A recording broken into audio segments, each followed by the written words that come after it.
La carrosserie Muller est une entreprise qui est née en 1932, un peu plus de 70 ans d'ancienneté.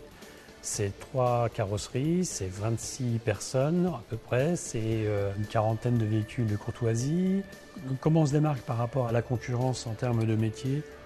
On essaie toujours d'innover, d'amener des services nouveaux. Véhicules de prêt, on a été dans les premiers à mettre à disposition.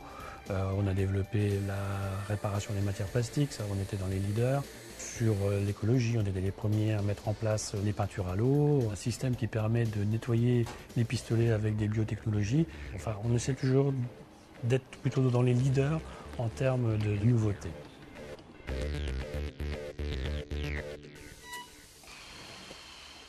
La carrosserie est un métier qui bouge énormément, qui est même en pleine mutation, je dirais, parce que, alors, brutalement, et pour choquer un petit peu les esprits, parce que je pense que la carrosserie est un métier en fin de vie, parce que la technologie embarquée dans les véhicules fait qu'aujourd'hui, la sinistralité est en train de baisser.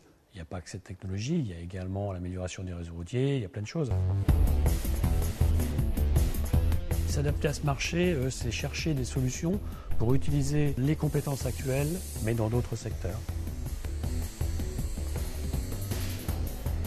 Donc j'ai créé une entreprise qui s'appelle Penbox, qui nous permet d'utiliser les compétences peinture. On est en mesure de peindre sur tout support, que ce soit des métaux ferreux, non ferreux, du bois, du verre, des matières plastiques, et ce, à destination d'entreprises, enfin d'artisans ou d'industrie.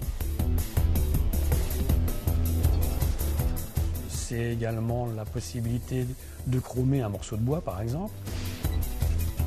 C'est le travail avec des peintures photoluminescentes, qui sont des peintures qui se chargent à la lumière et qui restituent la lumière lorsque l'obscurité arrive.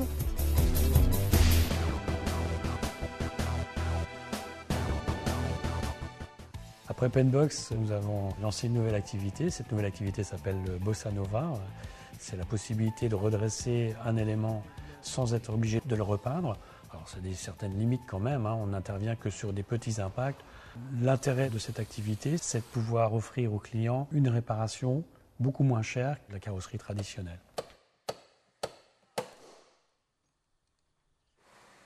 L'objectif de Bossa Nova, c'est de devenir le premier centre de dégrêlage en Lorraine. Je crois que ce qui me motive le plus, c'est la recherche, avancer, innover, trouver quelque chose de nouveau. Ça, c'est ce qui me motive le plus dans mon métier. Les générations se succèdent et il y a toujours eu une volonté d'avancer, toujours être plutôt le leader que le second.